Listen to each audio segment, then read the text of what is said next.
Hi there, and welcome back to the Energy Sector Heroes podcast. My name is Michelle Fraser, and every week I will speak with incredible people who share their lessons, experiences, and stories from their time spent in the energy sector. My guest today is Jordon Driskell. Jordon is an incredible Vice President, Sales and Marketing, and the host of a new podcast called The Oil and Gas Geopolitics. Jordon, would you like to introduce yourself, please? Yeah, hey, Jordon Driskell here, and I am very glad to be here. Thank you so much for having me. How did you get started off in the energy sector? So it kind of by accident. My original education was pre-law. I worked at Blue Cross Blue Shield, which is a massive American insurance company. And I did that for a number of years, working sort of in their customer service. And I moved into sort of their legal reconsiderations department. Left there after I finished college and went to a boat manufacturing company. And I was in accounting there, which was quite a bizarre career change to go from pre-law customer facing to accounting, but it's what I did. I worked there for a couple of years. The company had some layoffs and I got caught up in all that. And I was hired a couple of weeks later for an accounting job at a local software company. And that software company was Wolfpack Software, which made oil and gas ERP software. And that got my start. I rose up through the ranks at Wolfpack. And when I left there, I guess 6 years later, I was director of professional services. And I got hired by my current company to be director of sales and marketing. And I've been here for about 2.5 years and got promoted to VP of sales and marketing. So my entry to oil and gas was quite accidental. I didn't mean to get there. And it was through accounting and at a software company in oil and gas. And now I'm at a company where we market outsourced accounting for oil and gas industries and energy industries in general. So yeah, it was a little indirect. Okay. You have a master's in law? No. I got my undergrad in pre-law, and I was planning on going to law school. And then after 4 years of studying at the undergraduate level, I realized I had zero interest in doing it professionally. And so I didn't go for my JD. And so, yeah, it was, like I said, it was sort of an abrupt change. Like any good millennial, I changed my mind halfway through the process. Okay. So do you think that your degree in law has helped you in your career? I believe in a way, yes, and not directly, but it certainly helped me learn how to read legal documents and kind of analyze things. From a pretty young age, getting in the workforce, I was able to have my boss hand me a contract and say, okay, I want you to read this and kind of tell me what it means and what we need to look out for.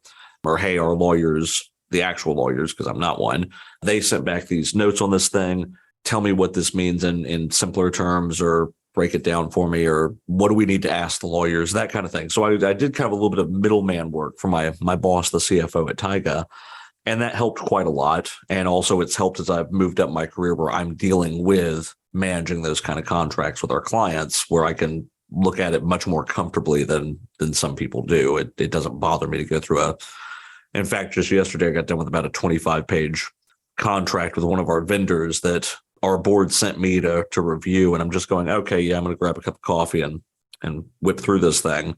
So in that sense, yes, it did. It made me very comfortable with those kind of documents and speaking that language a little bit more, where some people are not.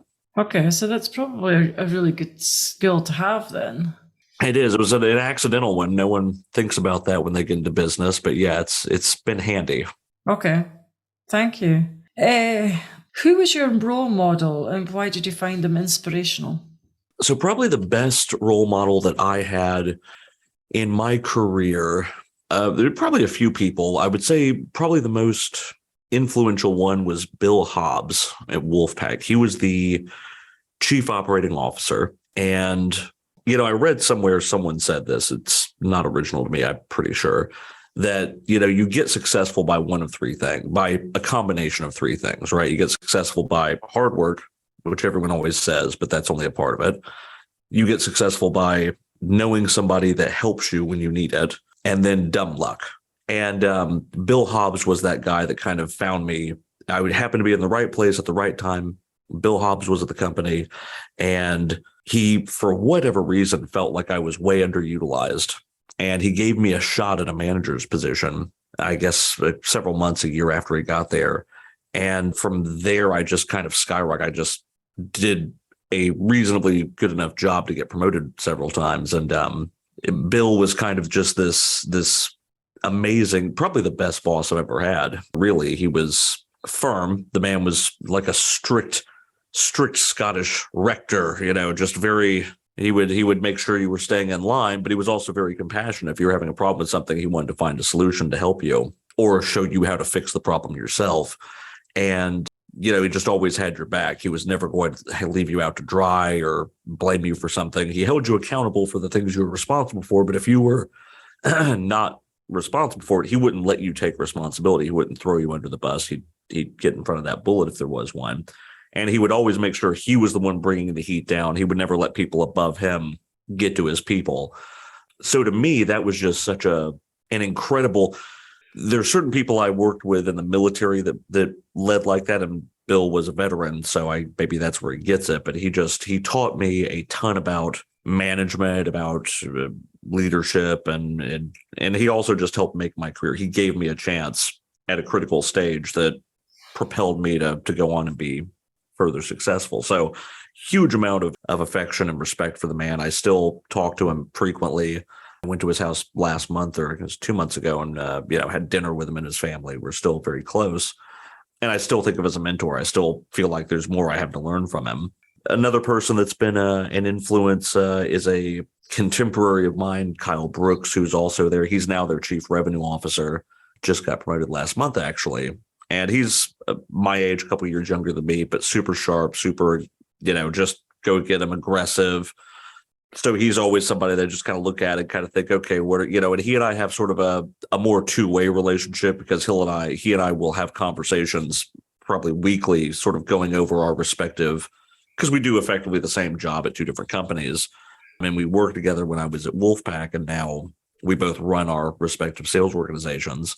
And so we spend a lot of time just kind of brainstorming together how to deal with managing up to a board, or handling the directors and managers beneath us, or just kind of navigating those things as if I can say young men. Got a little bit more gray in my beard these days, but I'm also going to claim young. And so I don't know if he's a role model so much as just a contemporary that I feel that he and I came from sort of the same class, so to speak, and we sort of made it together, and we still try and encourage each other and educate each other on things that we figure out as we move through the ranks. So that's two, I would say, off the top of my head. You were saying before that one of your mentors taught you a lot about business and management. What was the most valuable thing that he taught you? I would say, so the short answer is everything. Everything the man's ever taught me has been brilliant. But one particular lesson that I will whittle it down to is, I remember very specifically, I have a pretty joking personality. I like to keep things fairly casual, except when we need to be serious. And when I first got promoted to, I think it was director, and it was a pretty big jump, because I went from running a team to running a department, and it was a lot more people, and a lot, at this point I now had board visibility, and I was dealing with the CEO and in the executive meetings, all these other things. But I always kind of made this joke, a couple of jokes that as a lower ranking employee I could kind of get away with, but I would always say something like, you're fired. I'd do the Donald Trump, you're fired thing, which was a lot funnier before he became president. So I would always kind of do that whenever I was frustrated with something. And then I would always say, one of these days I'm going to pull a Nixon and I'm going to resign in disgrace, which I thought was hilarious. I always joked I was going to resign in disgrace. And one day I made, I think, both of those jokes, and he pulled me into his office. He said, all right, listen, I'm going to have a talk. And I said, okay, what's up? And he goes, you got to stop making those two jokes. And I said, okay, why? You used to laugh at him. What's the problem? He goes, yeah, when you were just an individual contributor, it was hilarious. But you're a director now. When you jokingly say someone's fired, you have the power to fire a third of this company. You can't just joke about that. People might get very worried about their jobs because you're going around saying this. You're in a different position. You can't just do that. And I said, well, but they know me. It's fine. And he goes, listen, if the receptionist walks in and says, boy, I don't know how we're going to make payroll tomorrow, nobody's going to care. If I or the CEO walk in and go, "Ooh, I don't know how we're going to make payroll tomorrow," everyone's going to lose their minds. The only difference is who's saying it. You're now saying a thing that you shouldn't be saying at your position. And so that's the rule. Now that you're a director, it's got a very different meaning behind it than it does if you're an individual contributor. So that was a very eye-opening example to me because I hadn't really thought about it like that. But when he was like, yeah, if the CEO comes in and goes, "Ooh, are we going to make payroll?" everyone's going to freak out. If the receptionist says it, no one is going to care or think it's serious. So that was one of the most impactful lessons about remembering that the chair you sit in, respectively speaking, the voice carries a different weight. And that's a lesson I had to learn early on. That's a really good lesson, actually. That's a really good answer. Because I never really thought, maybe a lot of people would think about it, but it is the higher up the chain you go, you would need to be careful what you said to people. I would think you wouldn't be able to make so much jokes about things that you did when you were lower down. Right. Yeah. There's just too many eyes and too many different sets of ears, and it can be misconstrued so easily. And I still try and keep it pretty casual with my current company, but I always have to keep that in the back of my mind of, okay, at what point can I not joke about a thing because it's going to come off the wrong way with where I'm at. So it was very impactful. Do you think that's affected your style of management then? If you have like an easygoing management style, because we've only been talking for a short time, and I think that you would be an excellent manager, quite easygoing. Well, thank you. I think it has affected it in the sense it probably made me a little better. I mean, there are certainly, again, I don't need to walk around a company and jokingly tell people they're fired. That's just, yes. When I was just some guy punching the clock in, it was fine. Mr. Vice President doesn't need to say that. And so I think it made me better, maybe a little bit more thoughtful. And I still managed to have fun. I think my team's very happy. And, we have a good team here and they all seem to get along just well. And nobody's risen up in a mutiny and had me beheaded. So I think I've done okay. But yeah, it forced me to grow and think about the things I say just a little bit more responsibly. Okay. Interesting. I was going to lead on to that. What is the most challenging thing about your current role and how do you handle it?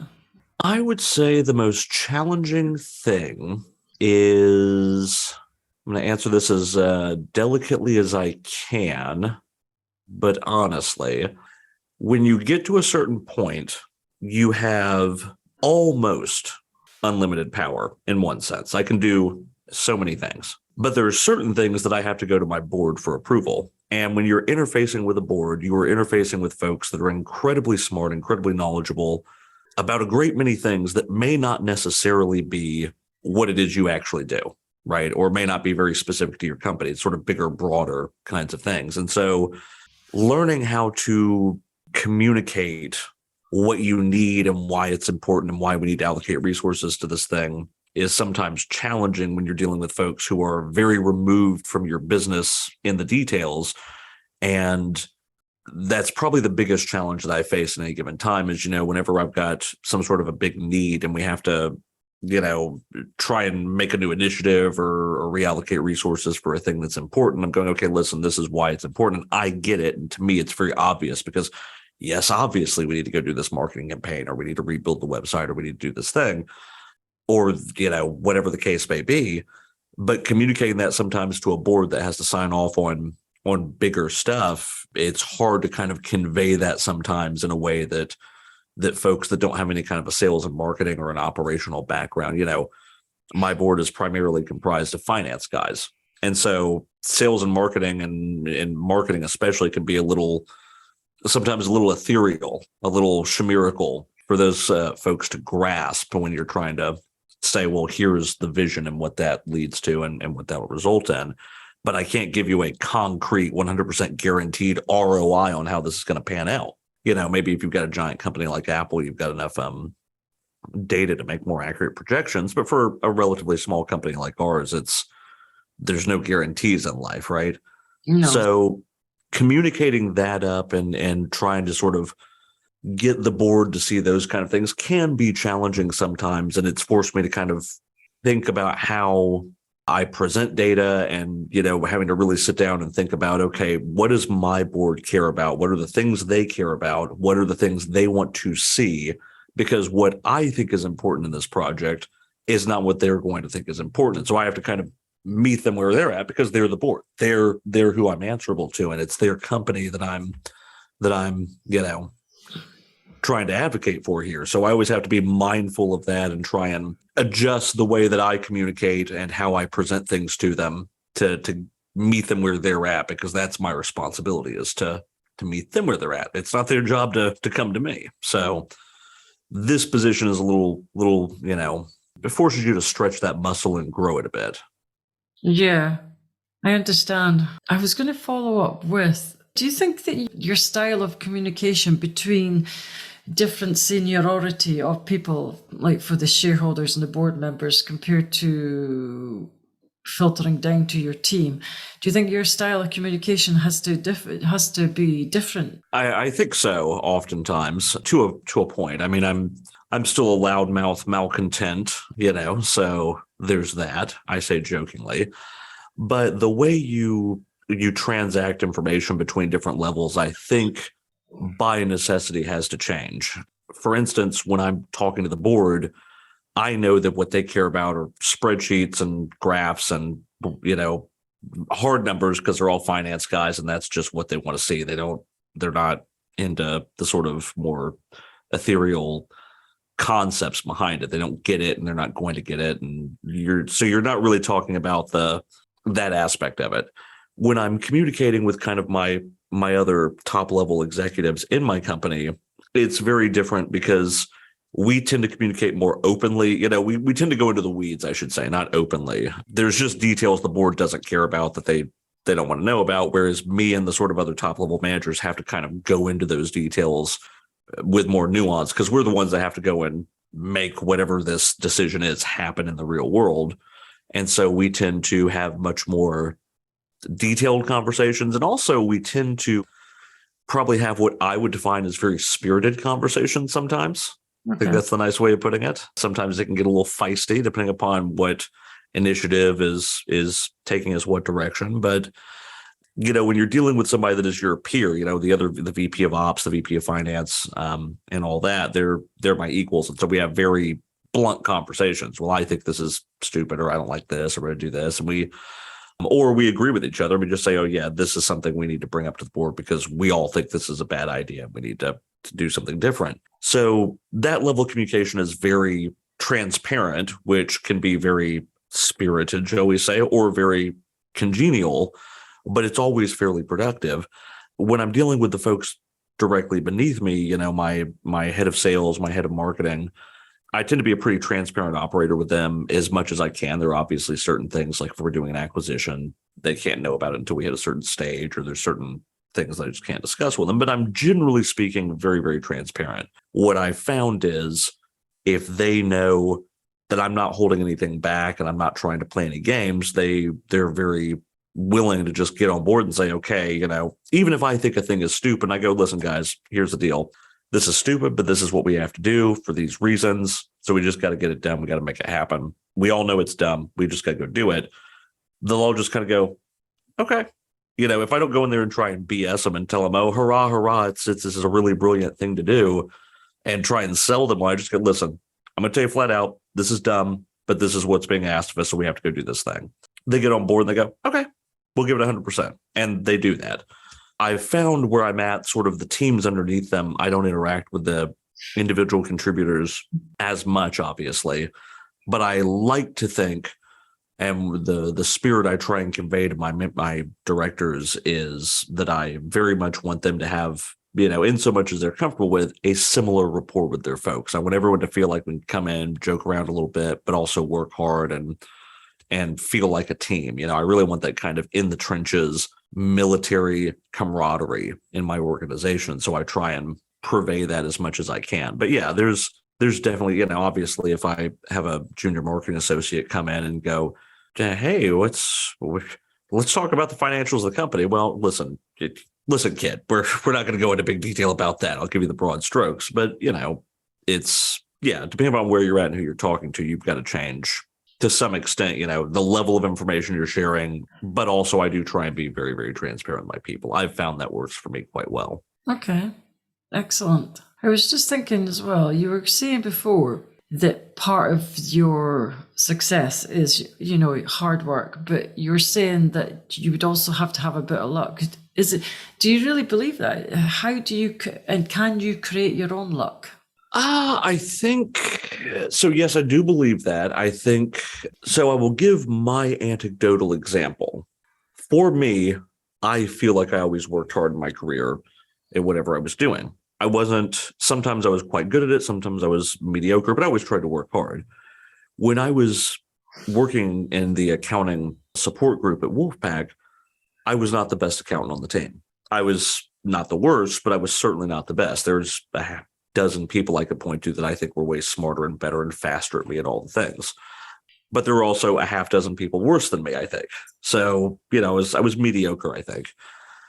But what I was good at was the big picture looking at things. Like if you gave me a project, a data conversion project, I could look at and say, okay, this is where the pain point's going to be. This is where the client's going to have a problem. This is where we're going to need to put more hours in this, or we can take hours out of this, or we need to get in front. And then I could get in front of the client and I could communicate to them why this was the case without them losing their mind, where most of our staff couldn't do that. They didn't have that sort of interpersonal desire to have those kind of hard conversations. Whereas I will talk to anybody about, yeah, let's have an unpleasant conversation. Let's do it. I'm all there.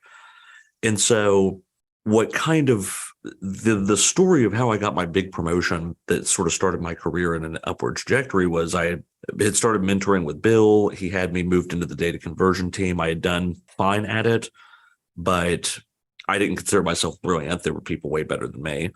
And I had gotten myself to a point where I was running one of the data conversion teams. And we had this really big project coming in. There was a really big sale.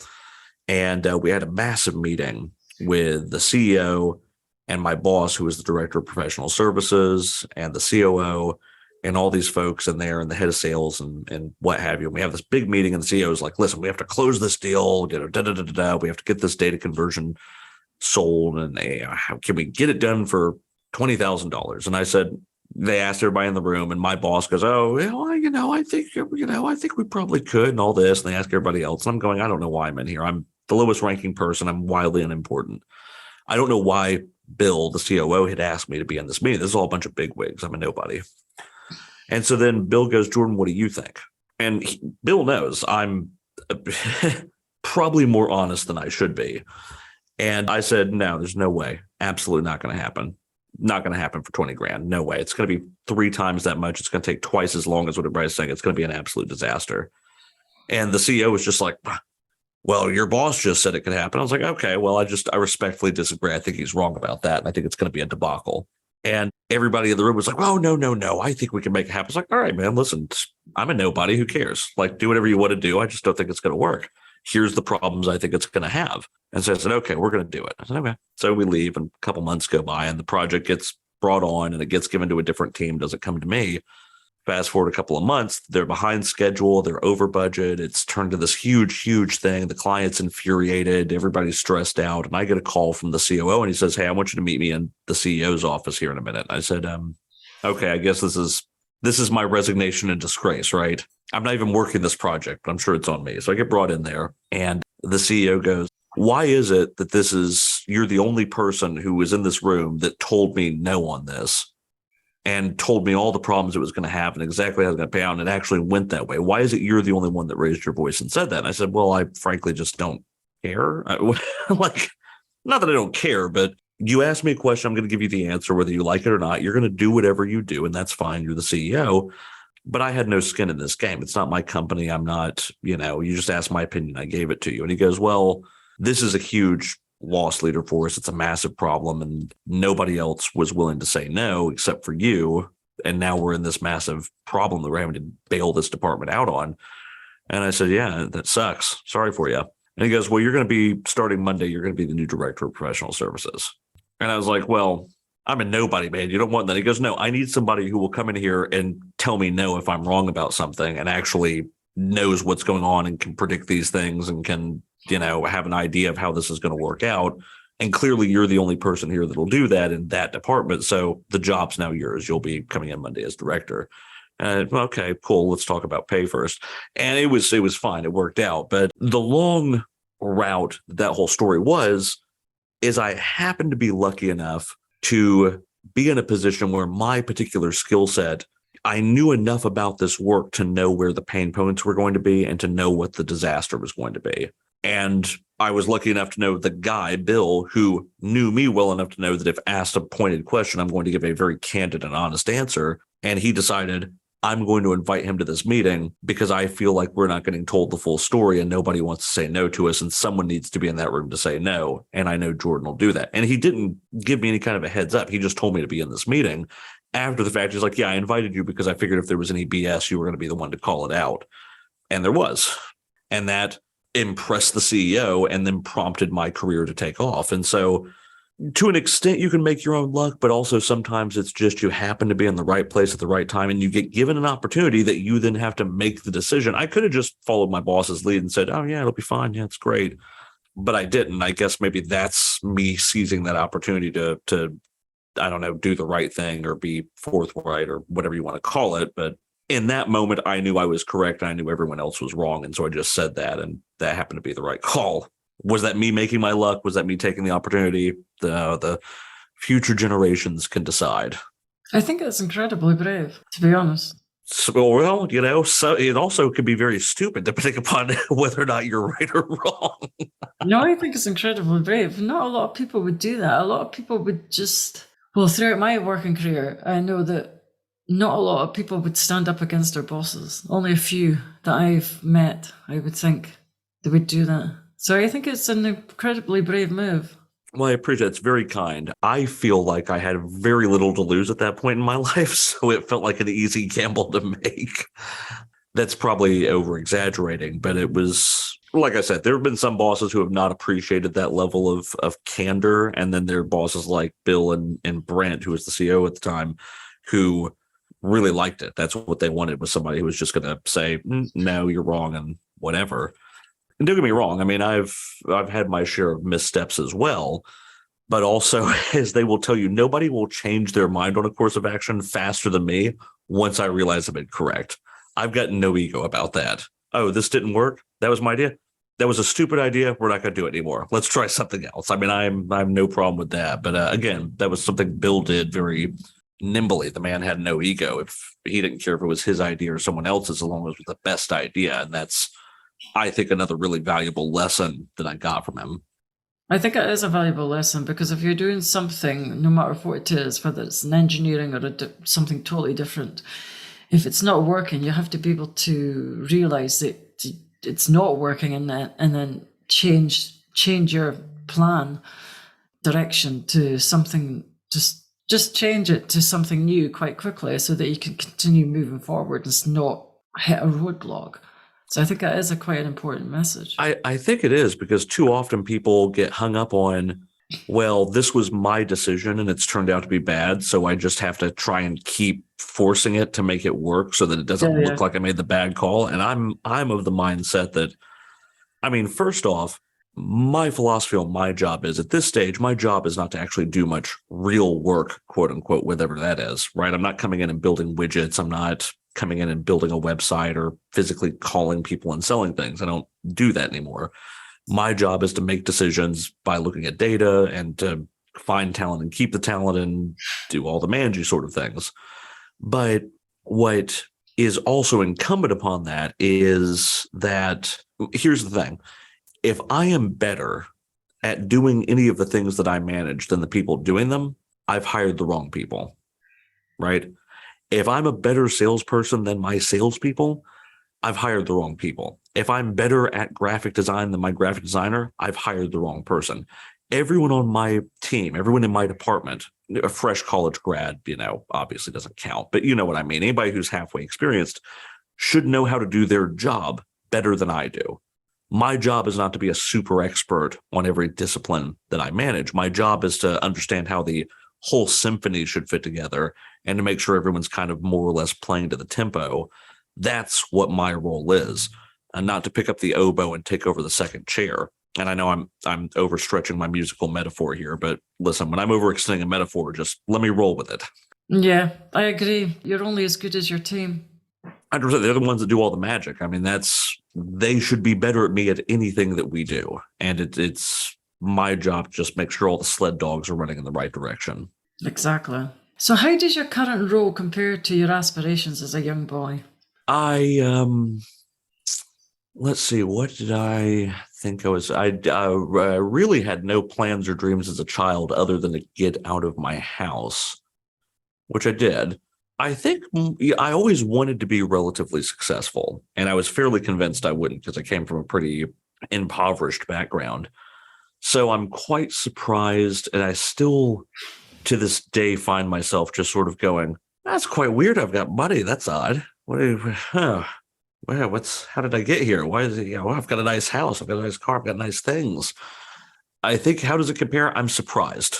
I'm very surprised that I made it this far. That's how it compares. I didn't think I was going to be very, frankly, I didn't know I was going to still be alive at this point. So late 30s, hey, we made it. Okay, that's interesting.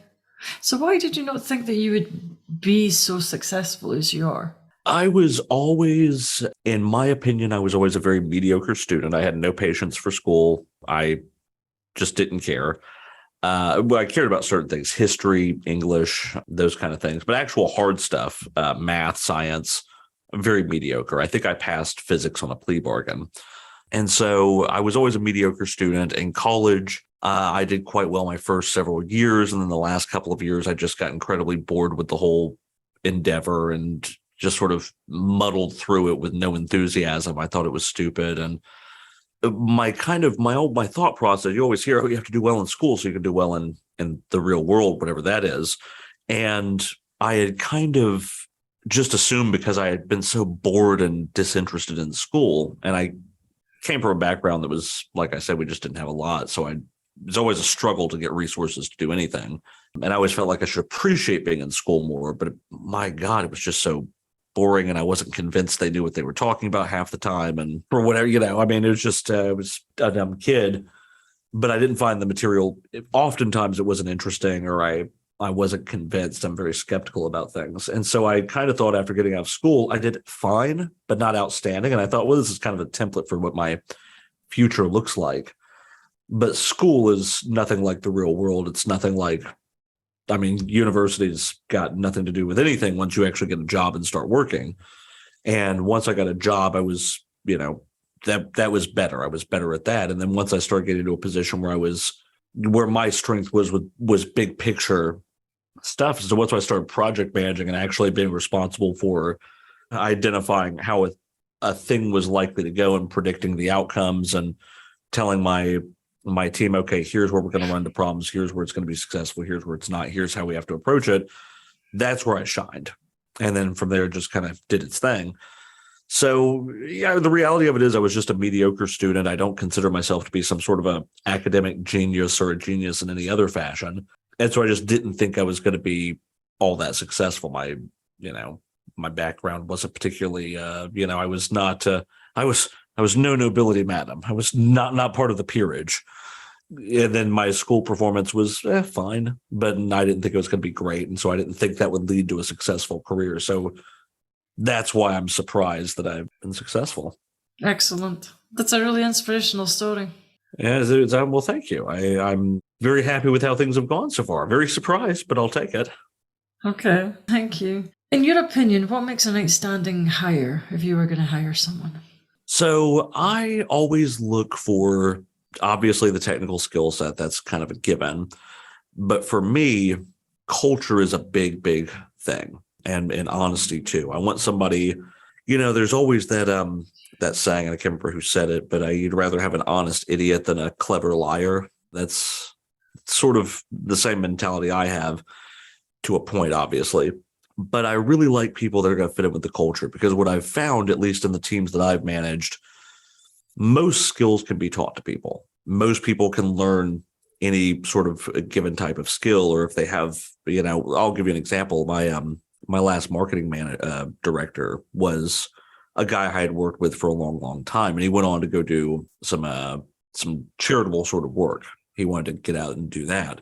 And it was too bad, because he was a fantastic guy. I'd worked with him for years. I've known him for years. And so I had to go hire a new marketing director. And my marketing director is kind of my right hand. Like that's the person that I interface with the most and all of that. And so I was quite worried, I was going to have to bring in a new right hand. How do you replace Commander Riker? This is a hard thing to do. And so if you're a Star Trek nerd, you'll get the joke, but otherwise. So how was I going to do this? And I hired Mandy, who's my new marketing director.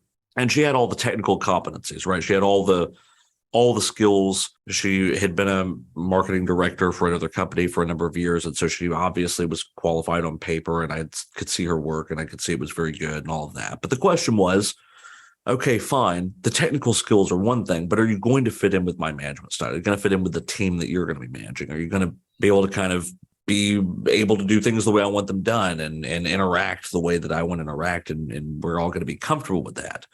And so that was a huge thing. I interviewed a handful of people for the role, but she was the one who not only had the technical competencies, which was the easy part, but had the personality that was lockstep right in. I mean, within a month, she's busting my chops on things if I haven't gotten it back to her on an email, or, she's, just throwing the punches out too, and is a hard worker and is brilliant at her job. And, like it was a month in, we're in our meeting. We have a sales and marketing team meeting every Monday. And she's like, listen, I want to redesign the website. I said, I don't want to do that. That's stupid. It's going to take too long. We've already redone it too many times. I don't want to. I don't want to do that. And she goes, no, listen, we're going to do it. Here's why. And then she proceeded to just get up and walk me through what she was going to do and why it was important. And when she got done, I just went, you know what? You've sold me. Okay. You told me no. And then you got up and told me why. I'll take it. I love that. I love that energy. Yes, we will do this thing. So yeah, I look for somebody who's going to be willing to roll with the punches, have a little fun. When I give an order, go execute on it. But when I make a bad decision, be willing to say, let's rethink that. I don't think so, and here's why. I like that dialogue. I like being able to have people come up with better plans. Because again, I don't care if it's my plan. I just want the best plan to win. And so that's what I value when I bring someone on. Okay, interesting. It's a good advice, actually. Have you ever had any career disasters, and how have you handled them? Probably the biggest career disaster I had, and I really shouldn't even call this a career disaster because it was not really of my doing, and it worked out really well for me. So I don't think I can qualify that one. I'm trying to think. I was about to say, maybe you could, because you could tell us how you turned it around. That would be dumb luck is how it turned around, I think. So probably the worst thing that ever happened to me. So I've been through two layoffs in my career. The first one was when I was a good bit younger. I was with the boat company, and not to go into all the details, but the owner spent a lot of money on a wedding, pulled a lot of money out of the company, and had to lay people off to make. I mean, I always joke that company, I'm an avowed, capitalist, libertarian American here. I love me some free market. And that company, the 2 years I worked there, was the closest I've ever come to just going full on communist, starting a liberation front, and just completely going Marxist, Leninist, socialist. I mean, 2 years there would turn just about anybody from ANCAP to a Marxist, I think. It was all the worst things in capitalism to an extravagant degree. And so I had gotten out of, I'd been laid off to pay for this guy's wedding effectively. And at the time, my partner was 6 months pregnant, and I was just gutted. I mean, it was just, how do you, I've got a kid on the way, and I've just lost my job so that somebody could have an extravagant wedding in Europe. Very frustrating. And I ended out, my boss who was there thought well of me, and she knew the gentleman that owned Wolfpack. And so she said, well, they're frequently hiring and I know them. So if you would like, I would put in a call and see if I at least get you an interview.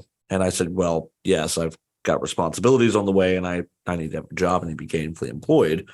And so she made the call, and I interviewed, and 2 weeks later I was hired.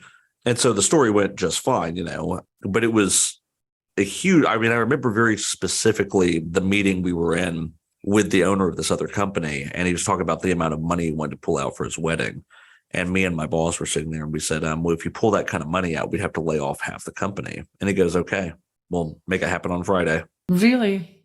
And I just looked at my boss and I said, I would have to be part of that layoff because it's 50% from every department. And, accounting management, there's only two of us. And my guess is the CFO is not getting laid off to keep me, which was a correct guess. I just said, you just made a decision that lays me off. I'm sitting right here. And he goes, yeah, and it's my company. And he just gets up and walks out. And I was like, I was incensed. I was infuriated. I was like, honestly, man, I'm surprised you haven't had an employee, yeah. Like I said, that's a company that That's quite harsh because a lot of people usually find out through quite late on that they're being laid off. But to sit in a meeting and, yeah. watch the owner Lord. decide. Oh my Yes. goodness. And then for him just to shrug and go, nah, it's my company, so I get to do that and walk out. I was like, you know what? Maybe we do have too many CEOs in this country. Maybe we need to have a realignment. I was so angry.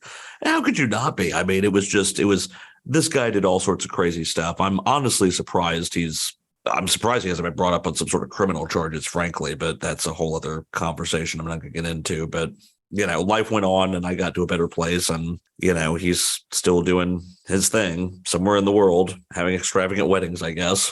Yeah, but maybe everything happens for a reason. Because if you were still there, you wouldn't be where you are today.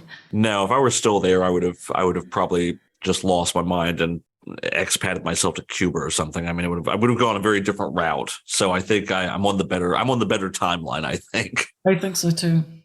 Yeah. Your next question is there anything you still want to achieve in your career? I kind of would like to, I think I would like to eventually get up and maybe get to a company that's big enough where I can get to a CRO role or possibly a COO role. That sounds interesting. I don't know that I really am all that interested in being CEO. Well, then again, I didn't think I'd be interested in being in upper management, but here we are.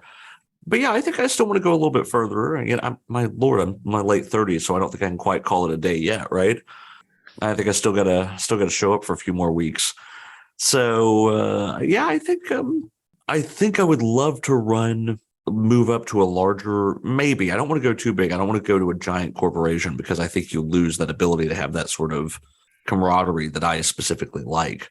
So I could do that again. I also am not opposed to the idea of, going to a smaller company and kind of when I came to PetroLedger, what appealed to me when they brought me over was they wanted me to build. When I came here, they had no sales and marketing department at all. They hired me and gave me a budget and said, can you build one? And it was a 40-person company. It was a little thing. It was quite a big investment for them at the time. And my salary didn't do them any favors. But they asked if I could do this. They felt they had gotten to a point, the only way to grow the company was to make sales and marketing and go start doing more than word of mouth. And their outsourced marketing wasn't quite hitting what they needed. And I said, yeah, I think that sounds interesting. And it was a lot of fun. I mean, it was a scrappy little bootstraps kind of thing. I mean, I went out and got my first salesperson, my first marketer, and we were, we'd go to trade shows. And I'm somebody who had been a director at a much larger company and all this. And I'm out there, like helping assemble the booth and kind of having that little, that kind of scrappy build it from scratch. And now 3 years later, we've got a decent sized little department. We've brought in a significant amount of sales. We've grown the company terrifically. This company's gone from 40 people to, verging on 150 at this point. Massive growth. I've got a sales team and a marketing team and I'm, all these things. And so, but that was a lot of fun. I had quite a lot of fun kind of going and bootstrapping a department out of nothing because now 3 years later, I can look around and, when we did this, we all worked remotely. My team didn't have an office because there were just three of us to start with. It's just me to start with. And a month later, I brought on a couple of people. And now we've opened several new offices. And my team here in Abilene, Texas now has an office. And I have this whole thing here. And I kind of feel quite a bit of pride going from literally, it was very much like a startup within a company and getting it to a point where, we've built something that's successful and integral and has made a material difference to the company that we did this for.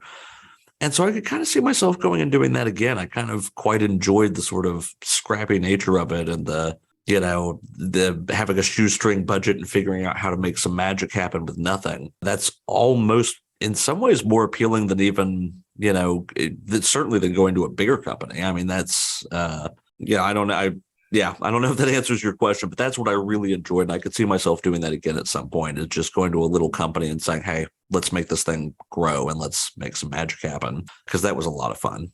Yeah, it sounds like it is. Do you think, as you were saying, because you're quite a young manager, do you think it's hindered you in any way? Or Oh, do you think it's even relevant? well, yes and yes, but it shouldn't be. And I'll elaborate. So certainly it's hindered me in the sense that there are certain individuals that I've worked with that have a very big problem with answering to somebody who is, in some cases, much younger than them. I was at Wolfpack. I had an employee who was a good 20 years older than me, and she was on one of the teams under my organization. So it was me as the director, and then I had a manager, and then she was on that manager's team. And she was quite bothered by this, very, very bothered. And it didn't help that when I had started 4 or 5 years previously, I worked for her, and I had just moved up and surpassed her quite a bit at this point. And now she was working for somebody that worked for me, and she really had a problem with that. And I've run into that with a few people, not too often, but there especially, that was probably one of the worst, because it was a constant fight. And I finally had to let her go, which she also was flabbergasted that I would have the temerity to, you can't just do that. But I would hear it all the time. Well, you're too young to know what you're doing, or you're too young to whatever, or I'm older than you, so you shouldn't be in charge. I've heard that from her and a few other people quite a bit. You're too young. I'm 20 years older than you. You don't know enough to be doing this. I'm like, well, I've been making decisions like this for the past 5 years. You've been doing the same thing. Sorry, the age has nothing to do with it. So that's occasionally problematic. What I've found is that oftentimes, if you're a young manager and you rise up through the ranks in a company, it can be quite difficult if your peers or your subordinates are older than you, because they kind of look at you as still a little kid with the company who grew up in it, but you're not really there. When I came to PetroLedger, most of my peers are older than me. I mean, as far as there's 3 vice presidents that kind of are the troika that run the company here. It's me, the VP of administration, the VP of operations, and both of them are a good 20 years older than I am. But I found when you get hired from the outside in and they don't kind of remember you as a little individual contributor who worked their way up the ranks, you don't have that baggage, right? And so when you come in from the outside to a new organization, you don't have that baggage, and they kind of just sort of respect that position immediately for the most part. So there is sometimes, like, I will say one thing here. So with my current company, I visited one of our new offices a month or so ago, and I was in the neighborhood meeting with a client, and I thought, oh, I haven't been to this new office. I'm going to pop in here and see the folks. And there were a few new hires in there, and there were a few more seasoned employees who all knew who I was. And so when I walk in, they're, oh, it's so good to see you, and all this, and doing the very pleasant meet and greet sort of thing. And if they work with me, if they know me, they know the first thing to do is show me where the coffee pot is. That's what I want. I can get me the coffee. And I can't remember what the exact circumstances were, but there was an older employee, probably, again, a good 20 or maybe even 30 years older than me, was a very more mature individual than myself, kind of came up and snapped at me a bit for disrupting the workplace. And they thought that I was one of the new hires. And they're like, listen, you haven't been here long enough. You're getting in the way. You're making too much noise and all this. And I just kind of looked at him. I was like, do you have any clue who you're talking to, madam? And they kind of got a little snippy with me. And then one of the other managers came out. They're like, yeah, that's the VP of sales and marketing. I'd probably throttle it back a bit. But they assumed, because I was much younger than them, that I was just some brand new accountant that was having their first day. And that's why everyone was saying hey to me. They didn't think I was part of the senior leadership. And I taught, I was like, what was that all about? They're like, oh, well, you're younger. And I just thought you were just a new accountant or something. And I was like, well, ask before you start jumping on people. That's a smart play. Like, don't just start snapping at people because they're young. That's a bad call. Don't do that. Don't do that to people. That's no good, because you never know who it might be.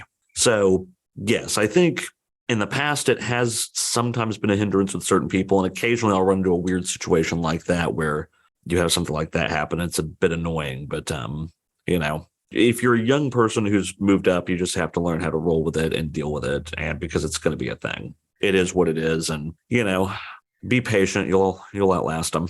Okay, good advice. Good advice.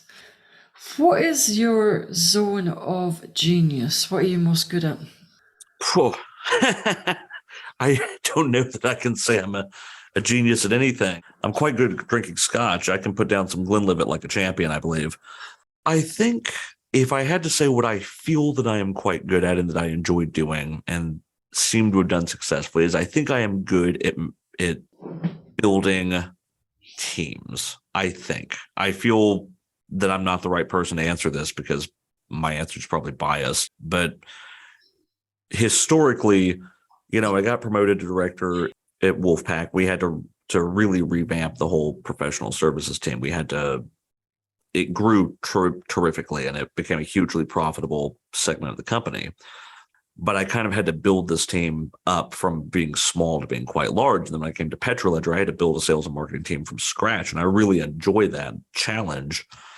And I think that's what I'm good at. I think that is a thing that I'm quite good at. I can find myself getting bored when there's not sort of and I've never really thought about myself in this way, but I think sometimes if it just is running too well and it's going too smoothly, I get a bit bored and I need some sort of a challenge. And so, yeah, I think that's kind of the thing that I like doing is building something with very little resources and finding a way to make it successful.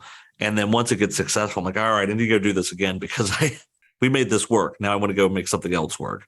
So maybe that's my sweet spot. I think I believe that I am good at building a team that has a lot of camaraderie and a lot of loyalty to itself and to each other and to the company and all of that. I think I do an okay job with that. But I have a hard time saying I'm a genius on anything. I muddle through, I get by.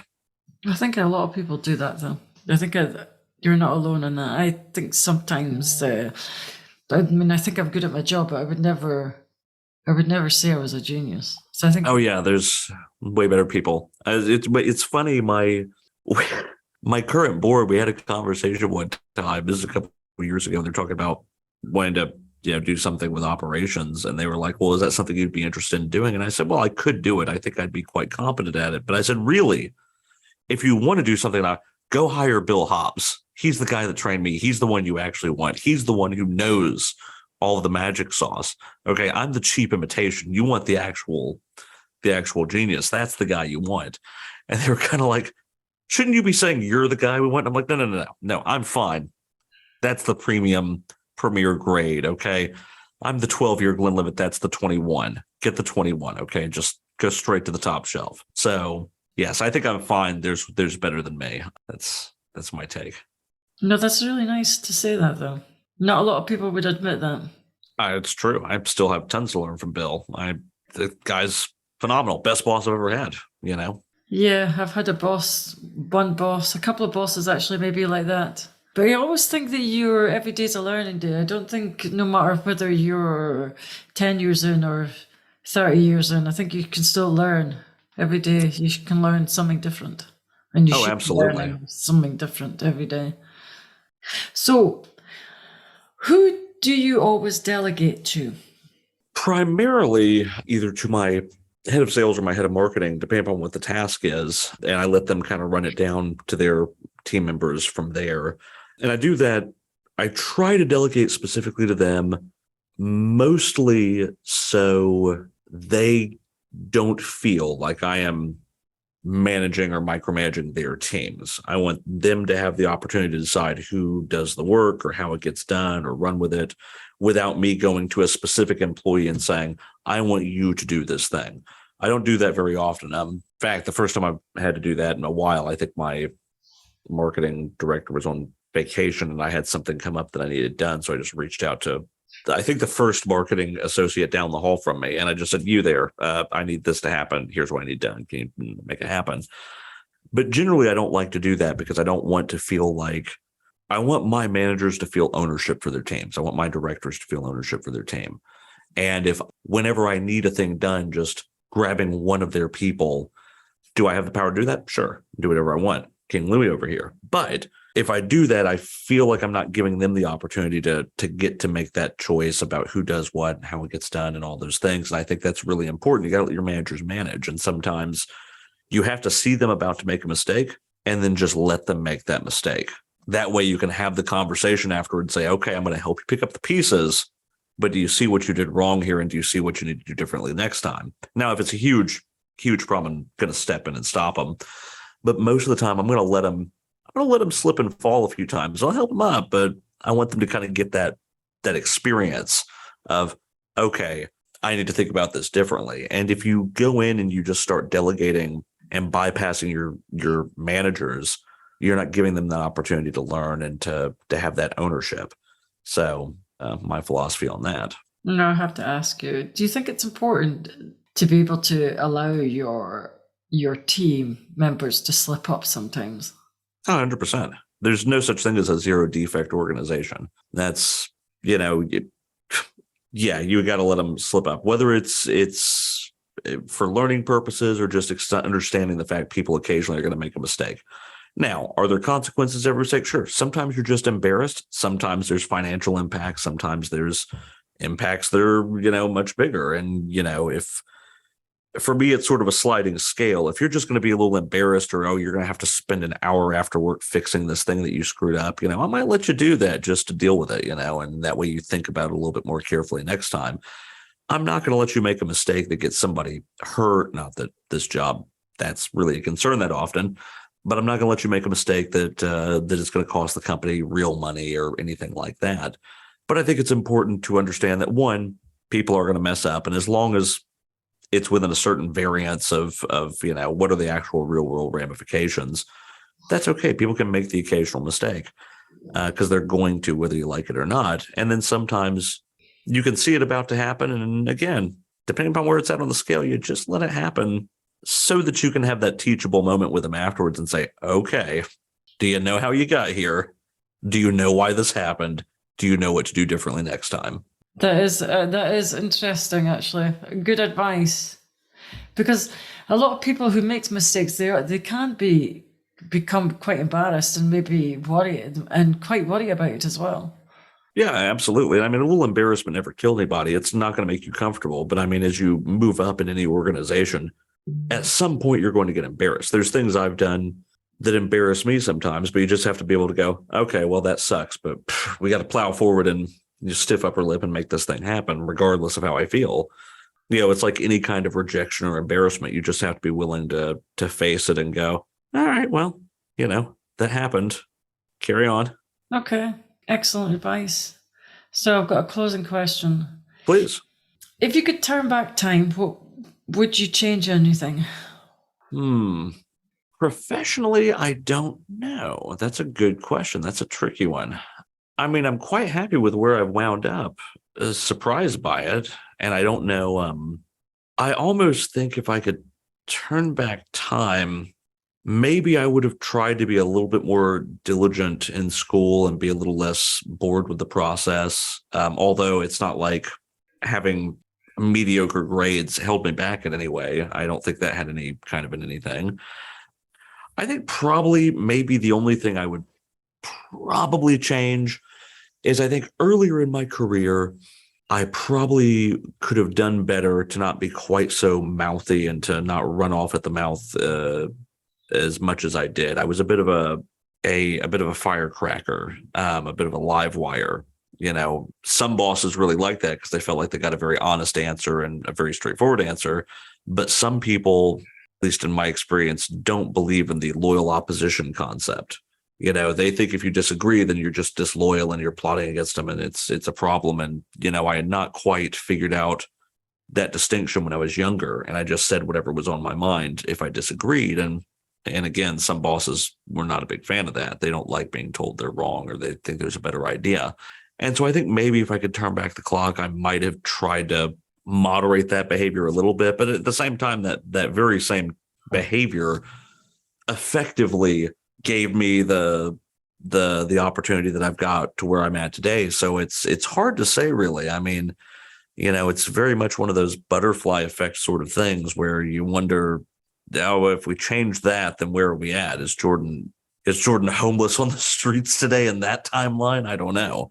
Probably not, but is he where he's at today? We don't know. So yeah, I mean, that's the thing that's tempting to change, but I don't know that I would, because I know that all those were valuable lessons that got me where I'm at today. Yeah, because I was going to say, if you change that particular thing about your past, because that's what really made you successful. It did, yeah. It also got me into a lot of trouble earlier in my career too. So it's one of those things where it's like, oh, would it have been better if I hadn't or had or whatever? And I think ultimately no, but that's the most tempting thing to go back and do, because it's the thing that got me in the most trouble in my youth was my mouthy nature. So yeah, but I think we're all like that when we're younger. Probably. I was perhaps a bit more foolish about it than some. Yeah, but yeah, no, thank you.